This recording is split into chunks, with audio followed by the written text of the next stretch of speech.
Chalakudy പോട്ടയിലെ bank കവർച്ച അതിൻ്റെ തുടർ നടപടികൾ ഇന്ന് ആരംഭിക്കും. പ്രതി ഇന്ന് കോടതിയിൽ ഹാജരാക്കിയേക്കും. പ്രതി ഇപ്പോഴും ചാലക്കുടി പോലീസിൻ്റെ കസ്റ്റഡിയിൽ തന്നെയാണുള്ളത്. ഇന്നലെ വൈകിട്ട് 6 മണിക്കാണ് പ്രതി പോലീസിൻ്റെ വലയിലായത്. ആനന്ദ് പുത്തൂർ ചേരുന്നുണ്ട് വിവരങ്ങളുമായി. ആനന്ദ്, ഈ 2.5 മണിക്കൂറിനുള്ളിൽ വളരെ ചെറിയ സമയം കൊണ്ട് എടുത്ത ഒരു ബാങ്ക് കവർച്ചാ കേസ്, അത് പോലീസ് 2.5 ദിവസം എടുത്ത് തെളിയിക്കുന്നു.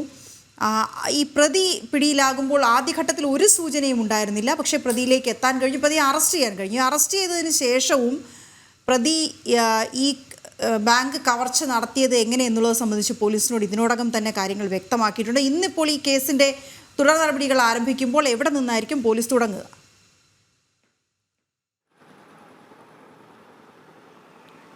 വീണ, എന്തായാലും നാടകീയമായ രംഗങ്ങൾക്കായിരുന്നു ഇന്നലെ ചാലക്കുടി പോട്ട പ്രദേശം സാക്ഷ്യം വഹിച്ചത്. യാതൊരു തരത്തിലും കുടുങ്ങില്ല എന്ന് വിചാരിച്ചിരുന്ന പ്രതി ഇന്നലെ പക്ഷേ പോലീസിന്റെ വലയിലായി. ഇയാൾ പിടിയിലാവുന്നതിന് തൊട്ട് മുമ്പ് വരെ ഇയാളുടെ വീട്ടിൽ കുടുംബയോഗമടക്കം നടന്നിരുന്നു. മാത്രമല്ല, നമ്മളിപ്പോൾ ഏറ്റവും പുതിയ ദൃശ്യങ്ങൾ പുറത്തുവിട്ടത് ഇയാൾ ഈ കവർച്ച നടത്തിയതിനു ശേഷവും പള്ളിപ്പെരുന്നാളിൽ ആഘോഷിച്ച് തിമിർക്കുന്ന ദൃശ്യങ്ങളും നമ്മളിപ്പോൾ പുറത്തുവിട്ടിട്ടുണ്ട്.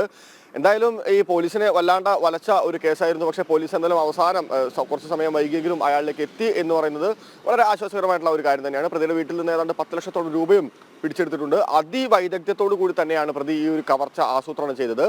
ഈ ബാങ്കിൽ നിന്ന് ഈ പുറത്തിറങ്ങിയതിനു ശേഷം, കവർച്ച നടത്തി പുറത്തിറങ്ങിയതിനു ശേഷം ഏതാണ്ട് 3 തവണയോളം ഇയാൾ ഡ്രസ്സ് മാറ്റുന്ന, അതായത് വേഷം മാറ്റുന്ന സാഹചര്യത്തിലേക്ക് വന്നു. ബൈക്കിന്റെ മറ്റ് ഭാഗങ്ങൾ പോലും മാറ്റിവെക്കുന്ന ഒരു സാഹചര്യത്തിലേക്ക് എത്തിയിരുന്നു. ഒരു ഷൂ ആണ് നിർണായകമായിട്ടുള്ള ഒരു തെളിവായത്. അതായത് ആ സമയത്ത് ബാങ്കിലുണ്ടായിരുന്ന ആളുകളുടെ ഈ ടവർ ലൊക്കേഷൻ കേന്ദ്രീകരിച്ച് പോലീസ് നടത്തിയിട്ടുള്ള ഒരു ശ്രമം, ഈ ടവർ ലൊക്കേഷനുകളും അതുപോലെ തന്നെ റോഡിലെ CCTVകളും സംയോജിതമായി കൊണ്ട് നടത്തിയിട്ടുള്ള ഒരു ശ്രമത്തിൽ നിന്നാണ് വേഷം ഇയാൾ ഇടയ്ക്കിടയ്ക്ക് മാറുന്നുണ്ടെങ്കിലും പക്ഷേ ഒരു ഷൂ ഒറ്റ ആളുടേതാണെന്നുള്ള തിരിച്ചറിവുണ്ടാവുന്നു. പോലീസ് ഇയാളെ അറസ്റ്റ് ചെയ്യാൻ വേണ്ടി ചെല്ലുമ്പോഴും വീട്ടിലേക്ക് എത്തുമ്പോഴും പോലീസിനെ ഏറ്റവും നിർണായകമായിട്ട് സഹായിച്ചതും ആ ഷൂ തന്നെയാണ്. കാരണം ആ സമയത്തും അയാൾ ഈ ഷൂ ധരിച്ചിരുന്നു. ഒരിക്കലും താൻ പിടിയിലാവില്ല എന്നുള്ള ആത്മവിശ്വാസം അയാൾക്കുണ്ടായിരുന്നു.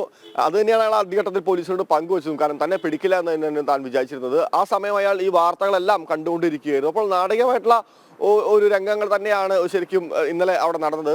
എന്തായാലും പ്രതിയുടെ കയ്യിൽ നിന്ന് ഏതാണ്ട് 10 ലക്ഷത്തോളം രൂപ പിടിച്ചെടുത്തിട്ടുണ്ട്.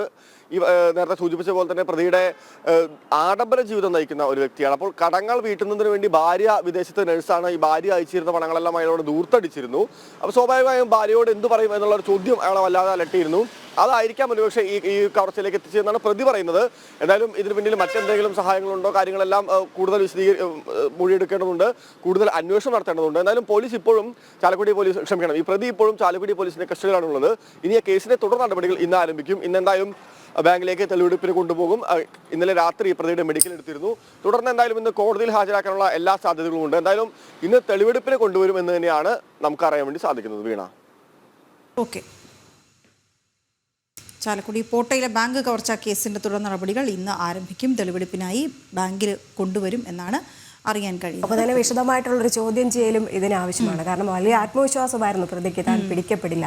അവസാനം ഒരു തെളിവായത് ഷൂസ് മാത്രമായിരുന്നു. കൃത്യമായ ആസൂത്രണം നടത്തിയിരുന്നു എന്ന് നമ്മൾ ആലോചിക്കണം. അതായത് ഒരുപാട്, പക്ഷേ ഇതിൽ ഹോംവർക്ക് ചെയ്തിട്ടുണ്ടാവണം. കാരണം സ്ഥിരം കള്ളനല്ല, പക്ഷേ ഒരുപാട് ഹോംവർക്ക് ചെയ്ത് ആദ്യഘട്ടത്തിൽ ഒരു സൂചനയും നൽകാതെ ഒരു ക്രൈം നടത്താൻ കഴിഞ്ഞു എന്ന് പറയുമ്പോൾ, അതും തൃശ്ശൂർ തന്നെ ആയിരുന്നു ഉണ്ടായിരുന്നത്. ഈ 2 ദിവസവും പോലീസിന്റെ കണ്ണിൽപ്പെടാതെ സുരക്ഷിതമായിട്ട് തന്റെ വീട്ടിലിരുന്ന് ഈ TV-യിൽ വരുന്ന, മാധ്യമങ്ങളിൽ വരുന്ന വാർത്തകളെല്ലാം ഫോണിലൂടെ കാണുകയായിരുന്നു ഈ പ്രതി എന്നുള്ളത്. അന്ന് രാത്രി സുഹൃത്തുക്കൾക്ക് മദ്യപാനം പാർട്ടി നടത്തുമ്പോൾ അദ്ദേഹം ഈ സുഹൃത്തുക്കളോട് പറഞ്ഞു അത്രേ, എന്നാലും നമ്മുടെ നാട്ടിൽ വന്ന് ആരാണ് ഇങ്ങനെയൊക്കെ ചെയ്തിട്ട് പോകുന്നത് എന്നൊക്കെ. നമുക്കിടയിൽ സാധാരണക്കാരനെ പോലെ ജീവിച്ചുകൊണ്ട് ക്രൈം നടത്തുന്ന ആളുകളുടെ പട്ടികയിൽ ഒരാൾ എന്ന് വേണമെങ്കിൽ പറയാം.